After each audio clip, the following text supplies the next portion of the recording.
हाँ जी दोस्तों, क्या हाल चाल। आप सब कैसे हैं? उम्मीद करता हूँ जहाँ पर भी होंगे अच्छे होंगे। और दोस्तों, आज काफ़ी दिनों बाद मैं आप लोग के सामने हाजिर हुआ हूँ इस वीडियो को लेके। और मैं आपसे माफ़ी मांगूंगा क्योंकि मैं काफ़ी बिज़ी था, स्कूलों के इंटरव्यूज़ चल रहे थे। उसमें थोड़ा सा पढ़ना पड़ रहा था मुझे, साथ में केवीज़ का एग्ज़ाम दिया था, उसमें भी थोड़ी प्रिपरेशन मेरी रह गई थी। तो लेकिन आपसे कोशिश करूँगा कि जो चीज़ें हम लेके पहले चल रहे थे उसको हम कंटिन्यू करेंगे, स्टार्ट करेंगे वंस अगेन। तो दोस्तों, स्टार्ट करते हैं। लास्ट जो लेक्चर मैंने आपको बताया था, जो हमने डिस्कस किया था, वो था ऑपरेंट कंडीशनिंग के बारे में। मैंने आपको बताया था ऑपरेंट कंडीशनिंग बेसिकली जो ये रिस्पॉन्स क्रिएट करने का जो ये मेथड है, ये बीएफ स्किनर ने इसको डिस्कवर किया था। और इसके अंदर मैंने लास्ट वीडियो, अगर आपने नहीं देखा है तो प्लीज़ देख लेना, जहाँ पर उन्होंने अपना एक रैट बॉक्स लेके रखा हुआ था और रैट बॉक्स के अंदर रैट था, यानी कि चूहा। और वो जब लीवर प्रेस करता था तभी उसको खाना मिलता था, यानी कि जो फूड पैलेट था वो उसको मिलता था। ठीक है। तो बेसिकली ऑपरेंट कंडीशनिंग क्या है? ऑपरेंट कंडीशनिंग रिस्पॉन्स प्रोड्यूस कराने का एक मेथड है, एक जरिया है, एक माध्यम है। रिस्पॉन्स कैसा? जैसे कि फॉर एग्जांपल आप टीचर हो, स्टूडेंट के अंदर पढ़ने का रिस्पॉन्स आप किस तरीके से क्रिएट कराएंगे, बच्चों के अच्छे मार्क्स लाने का रिस्पॉन्स आप किस तरीके से क्रिएट कराएंगे। तो basically these are some responses. तो ये ऑपरेंट कंडीशनिंग के अंदर हमें बताया गया था। ठीक है। तो लास्ट वीडियो देख लेना। और चैनल का जो नाम है वो है टैट्स गुरु।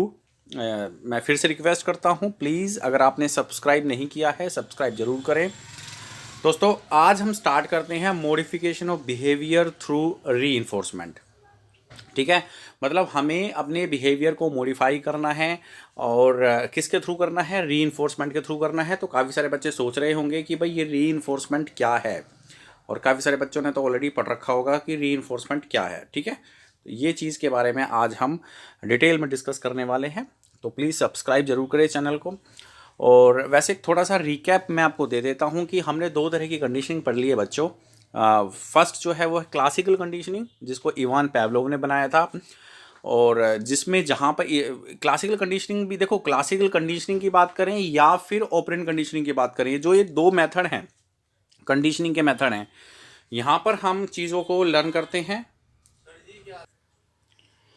हाँ जी दोस्तों, तो मैं आपको बता रहा था कि जो ऑपरेंट कंडीशनिंग है या फिर क्लासिकल कंडीशनिंग है, ये बेसिकली लर्निंग के एक मेथड्स हैं। मतलब यहाँ पर हम चीज़ों को लर्न करते हैं और वो जो लर्निंग होती है वो हमारे बिहेवियर को कहीं ना कहीं मॉडिफाई करती है। तो to modification of our behaviour, that's why we are learning these conditioning, classical conditioning and आपकी ऑपरेंट कंडीशनिंग हो गई। तो क्लासिकल कंडीशनिंग भी एक प्रकार का मेथड है जहाँ पे हम इनवॉलेंट्री रिस्पॉन्सेज को कनेक्ट करते हैं स्टिमुलस के साथ। ठीक है। उसके बारे में भी मैंने वीडियो बना रखा है, वो देख लेना। और ऑपरेंट कंडीशनिंग में भी ये जो है इन्वेंट्री रिस्पॉन्सेज, जहाँ पे बेसिकली हम अपने बिहेवियर को मॉडिफाई करते हैं थ्रू द रिवॉर्ड्स। यहाँ पर ये चीज़ जाना बहुत ज़रूरी है बच्चों, थ्रू द रिवॉर्ड्स। मतलब बात ऐसी है कि जब हम अपने बिहेवियर, जब हम किसी भी बच्चे के बिहेवियर को मॉडिफाई करते हैं, तो यहाँ पे बात आती है रिवॉर्ड की। कि मतलब जैसे फॉर एग्जांपल, आप कोई भी बच्चा जो है टेस्ट में अच्छे मार्क्स लेके आ रहा है, ठीक है, तो आपने उसको 10 रुपीज़ दे दिए कि जे ले बेटा 10 रुपये और बाहर से आइसक्रीम खा ले जा। तो जो उसने 10 रुपीज़ लिया है, तो बेसिकली उसको कहीं पे उसने अच्छा परफॉर्म किया, और that's why he got 10 rupees.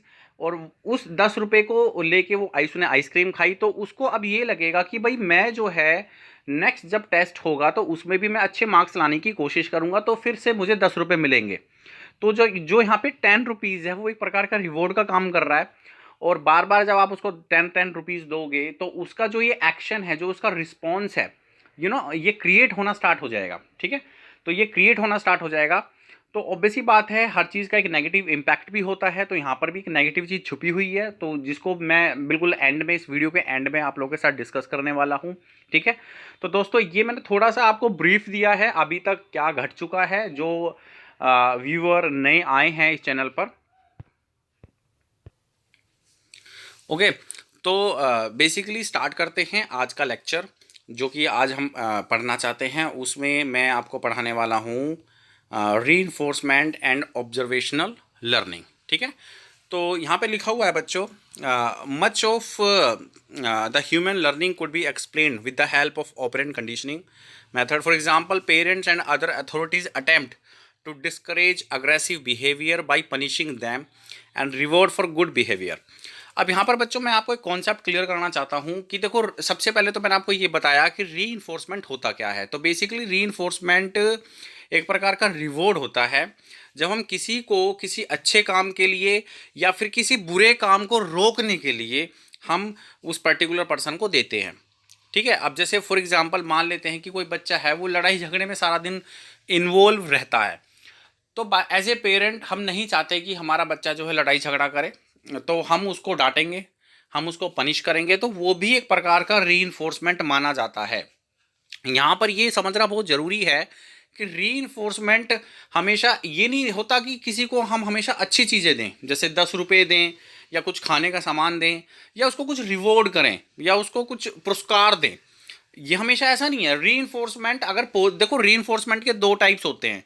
Positive reinforcement, यहाँ पे देखो लिखा हुआ है पॉजिटिव रीइंफोर्समेंट, और एक होता है नेगेटिव रीइंफोर्समेंट जिसको हम आगे पढ़ने वाले हैं. ठीक है. तो यहाँ पर अगर कोई बच्चा लड़ाई झगड़े में रहता है तो एज ए पेरेंट हम उसको डांटेंगे, तो ये भी एक प्रकार का रीइंफोर्समेंट होता है. और अगर हम उसको पॉजिटिवली कुछ दें, जैसे मान लो 10 रुपीज़ दें या कुछ खाने का सामान दें, तो वो भी एक प्रकार का पॉजिटिव रीइंफोर्समेंट होता है. ठीक है. जैसे फॉर एग्जांपल मान लो आप एक टीचर हैं, आपने काफ़ी बार इसको यूज़ करते हैं. Operant conditioning is more relatively to our practical life also, कि जब एज ए टीचर कोई बच्चा अच्छा काम करता है, हमें अच्छा लगा है कि भाई इसको हम गुड दे देते हैं या एक्सीलेंट दे देते हैं उसके लेसन पे, तो ये भी एक प्रकार का रीइंफोर्समेंट का ही पार्ट है. हम गुड क्यों देते हैं या हम उसको एक्सीलेंट क्यों देते हैं, या फिर हमने पीठ थपथपा दी. यहाँ से भी एक क्वेश्चन निकल के आता है एग्जाम्स के अंदर कि एक बच्चे ने अच्छा काम किया है और आपने उसकी पीठ थपथपाई, तो जब पीठ थपथपाई, शाबाशी आपने उसको दी, तो ये आप एक प्रकार से उसको रीइंफोर्स कर रहे हो. और ये कौन सा टाइप है रीइंफोर्समेंट का? ये पॉजिटिव टाइप है रीइंफोर्समेंट का. और रीइंफोर्समेंट दे क्यों रहे हो? ताकि आप चाहते हो कि जैसा काम अभी आपने किया है वैसे ही काम नेक्स्ट टाइम भी आप करके लेके आएँ, और आप उसके रिस्पॉन्स को इस तरीके से ही मोल्ड करना चाहते हो. That's why you gave excellent, या फिर आपने गुड दिया, वेरी गुड दिया, इस तरीके से. तो ये सारी चीज़ें जो हम करते हैं ये पॉजिटिव रीइंफोर्समेंट के अंडर आती हैं. End of course negative reinforcement भी होता है जिसको हम आगे पढ़ेंगे. ठीक है. तो मैंने आपको पॉजिटिव रीइंफोर्समेंट के बारे में बता दिया है, आप यहाँ से पढ़ भी लें. Reinforcement is any operation or action that increases the rate of response. मतलब देखो, रिस्पॉन्स तो मैंने आपको बता दिया है कि भाई रिस्पॉन्स होता क्या है. अब रिस्पॉन्स, गुड रिस्पॉन्स को इंक्रीज कराने के लिए जो रीइंफोर्समेंट दिया जाता है उसको हम कहते हैं पॉजिटिव रीइंफोर्समेंट. समझ में आ गया आपको? ठीक है. अब जैसे अब स्किनर का ही हम एक्सपेरिमेंट ले लेते हैं. तो जो उनका रेट बॉक्स था, अब जब वो जो चूहा है वो लीवर प्रेस करेगा और लीवर प्रेस करने के बाद खाना आएगा. ठीक है. तो उसने अब देखा कि भाई मैंने जब ये टास्क किया तो मुझे खाना मिला बदले में, तो ये एक प्रकार का उसका रीइंफोर्समेंट था. उसको पॉजिटिव रीइंफोर्समेंट का एग्जाम्पल है. अब वो इस चीज़ को करने के लिए बार बार लीवर को प्रेस करेगा. उसको पता है कि अगर मैं लीवर प्रेस नहीं करूँगा तो खाना नहीं आएगा, तो उस खाने को लेने के लिए वो बार बार उस लीवर को प्रेस करेगा. तो हम रिस्पॉन्स गेट करने की कोशिश के लिए, मतलब हमने रिस्पॉन्स गेट करना है तो हमें बार बार उससे लीवर प्रेस कराना है. ठीक है. तो ये सारा का सारा, तो फूड या फिर कोई सेक्सुअल प्लेजर या कोई भी एक्शनल चीज़ हम किसी को दें, तो that is positive reinforcement to increase rate of response की मात्रा बढ़ाने के लिए जो रिवॉर्ड हम देते हैं, दैट इज पॉजिटिव रीइंफोर्समेंट. ठीक है. उसके बाद बात करते हैं नेगेटिव रीइंफोर्समेंट. तो बच्चों, नेगेटिव रीइंफोर्समेंट का मैं आपको एग्जांपल देता हूं, आपको एग्जांपल से अच्छे से समझ में आ जाएगा क्या होता है. देखो, नेगेटिव का मतलब तो आप समझ ही पा रहे होंगे कि नेगेटिवली हमें यहाँ पे काम करना है. ठीक है. जैसे मान लो आप एक टीचर हैं, और कई बार हम करते भी हैं इन चीज़ों को, हमें पता नहीं होता कि साइकोलॉजी में हम कौन से मेथड्स यूज़ कर रहे हैं टेक्निकली, लेकिन एक्चुअली जब आप इन चीज़ों को पढ़ते हैं और अपनी लाइफ से ज़्यादा इसको रिलेट कर पाते हैं तो चीज़ें ज़्यादा समझ में आती हैं. तो जैसे एक टीचर हैं, तो टीचर ने एक बार क्या हुआ कि भाई टीचर ने एक होमवर्क दिया बच्चों को करने के लिए. अब नेक्स्ट टाइम जब वो सारे बच्चे आए तो सभी के सभी बच्चे जो हैं होमवर्क करके लेके आए, होमवर्क कंप्लीट करके लेके आए आपका, लेकिन सिवाय एक बच्चे को छोड़ के, ठीक है। अब आपने सोचना है कि भाई उसको मैं किस तरीके से, देखो उसके अंदर एक नेगेटिविटी क्रिएट हो रही है। अगर आपने उसको छोड़ दिया आज, तो वो क्या करेगा, ये रिस्पॉन्स को दोबारा भी दिखा सकता है। देखो ये एक रिस्पॉन्स है कि सारे बच्चे तो होमवर्क करके लेके आए, लेकिन एक बच्चा करके लेके नहीं आया, हो सकता है दो बच्चे करके लेके नहीं आए हों। तो जो नेगेटिवली उन्होंने एक्ट करा है उसको डिक्रीज कराने के लिए, उस रिस्पॉन्स को डिक्रीज कराने के लिए आप एक प्रकार से रीइंफोर्समेंट देने की कोशिश करोगे। अब फिजिकली हमें नहीं होना है कि देखो फिजिकली तो हम हो ही नहीं सकते, क्योंकि आपको पता ही है कि चाइल्ड सेंटर्ड एजुकेशन चला हुआ है, बच्चे को डांट भी नहीं सकते सीबीएसई के स्कूलों में। तो आप क्या करोगे, तो आप हो सकता है कि ऐसा मेथड यूज़ करो कि सांप में मर जाए लाठी भी ना टूटे। वो मेथड क्या है मैं आपको बताता हूँ, कि आप उनको होमवर्क करने के लिए दो, बाकी उनको बोलो कि भाई जो जब तुम्हारा गेम का पीरियड होगा तो जो बच्चे आज होमवर्क करके लेके आए हैं वो तो जाएंगे ग्राउंड में गेम खेलने, और जो बच्चे होमवर्क करके लेके नहीं आए हैं वो अपने क्लास में बैठ के होमवर्क कंप्लीट करेंगे। तो ये एक प्रकार का आपने उनको पनिशमेंट दिया, ठीक है। और ऐसा भी कह सकते हैं कि एक प्रकार से आपने उनको रीइंफोर्स किया, एक प्रकार से आपने उनको क्या किया, रीइंफोर्स, लेकिन दैट इज नेगेटिव रीइंफोर्स। यहां पर ये चीज क्या है कि ये नेगेटिव रीइंफोर्स का एग्जांपल हो गया, ठीक है। तो नेगेटिव रीइंफोर्स क्या होता है कि अब वो बच्चे क्या है बैठ के आराम से अपना होमवर्क कंप्लीट करेंगे। उनको पता है कि भाई अगर मैं नेक्स्ट टाइम होमवर्क करके लेके नहीं आऊँगा या नहीं आऊँगी तो सर हमें या मैम हमें ग्राउंड में नहीं लेके जाएंगी, तो नेक्स्ट टाइम जो है वो अपना होमवर्क कंप्लीट करके लेके आएंगे। That is negative reinforcement. I think आपको चीज़ें समझ में आ गई हैं, ठीक है। और अगर समझ में आ गई हैं तो प्लीज़ सब्सक्राइब करें टैट्स गुरु चैनल को, ठीक है। आगे चलते हैं।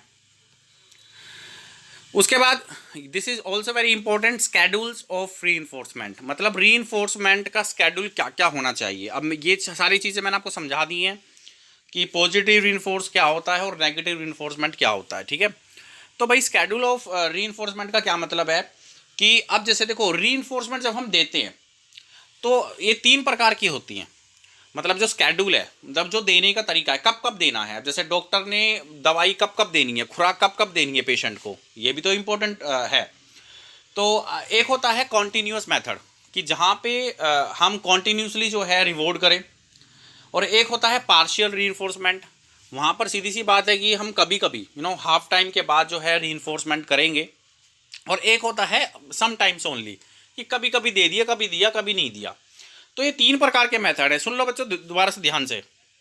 एक होता है कॉन्टिन्यूस रीइंफोर्समेंट, तो भाई इसके अंदर जो है रीइंफोर्समेंट हम दे रहे हैं, जैसे फॉर एग्जांपल एक बच्चा जो है टेस्ट में अच्छे मार्क्स लेके आ रहा है और बार बार आप उसको 10-10 रुपए दे रहे हो, बार बार क्या दे रहे हो, 10-10 रुपीज दे रहे हो, दैट इज कॉन्टिन्यूस रीइंफोर्समेंट। और एक बार क्या दे रहा है, आप हाफ टाइम के बाद दे रहे हो, हाफ टाइम के बाद दे रहे हो, ठीक है। तो ये है पार्शियल रीइंफोर्समेंट।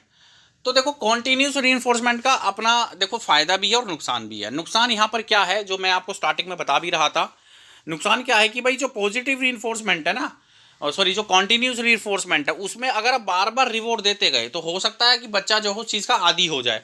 अब जैसे फॉर एग्जाम्पल आपने, ओके बच्चों, तो अब यहाँ पर मैं आपको बता देता हूँ कि जैसे फॉर एग्जांपल देखो हम कंटिन्यूस रीइंफोर्समेंट देते हैं ना, तो इसका अपना एक फ़ायदा है। वो फ़ायदा क्या है ये भी जान लेना आपको बहुत ज़रूरी है कि the continuous reinforcement useful establishing और स्ट्रेंथनिंग न्यू बिहेवियर।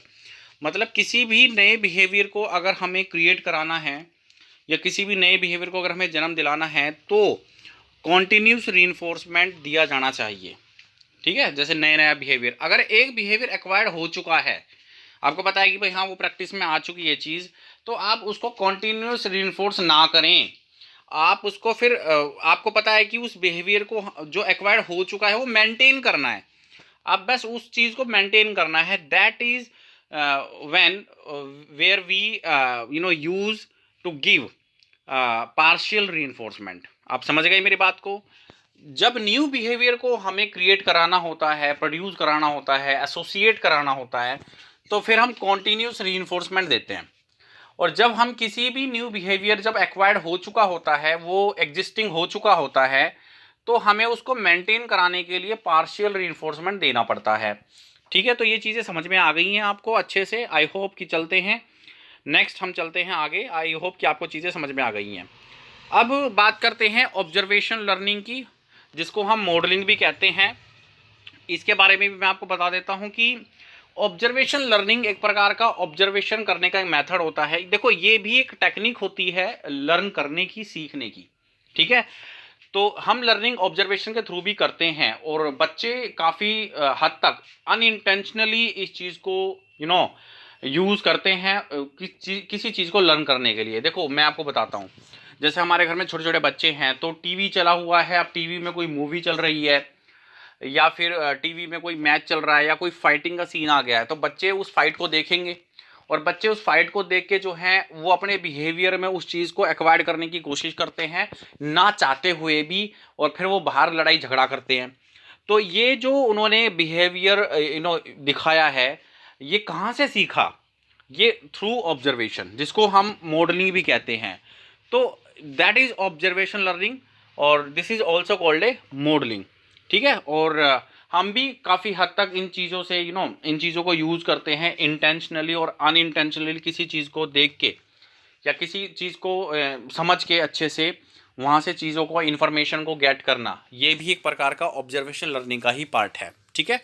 तो दोस्तों, आज हमने क्या पढ़ा? आज हमने रीइंफोर्समेंट के बारे में जाना, रीइंफोर्समेंट के कितने टाइप्स हैं, पॉजिटिव और नेगेटिव के बारे में जाना, स्केड्यूल ऑफ रीइंफोर्समेंट कब कब दिया जाना चाहिए, ये भी हमने डिस्कस किया है। और एंड में हमने पढ़ा ऑब्जर्वेशन लर्निंग, जिसको हम मॉडलिंग कहते हैं, ये भी हमने डिस्कस कर लिया है। उम्मीद करता हूँ कि आज का लेक्चर आपको काफ़ी फ्रूटफुल लगा होगा, काफ़ी आपको समझ में आया होगा, आपकी नॉलेज में इजाफा हुआ होगा। थैंक यू वेरी मच अगर आपने एंड तक वीडियो को देखा है, और सब्सक्राइब करना ना भूलें अगर आपने सब्सक्राइब नहीं किया है टैट्स गुरु चैनल को, जहाँ पे मैं आपको साइकोलॉजी, सीडीपी के बारे में अच्छे से पढ़ाता हूँ। Thank you very much. आशा करता हूँ कि नेक्स्ट वीडियो जल्दी लेके आऊँगा। थैंक यू दोस्तों।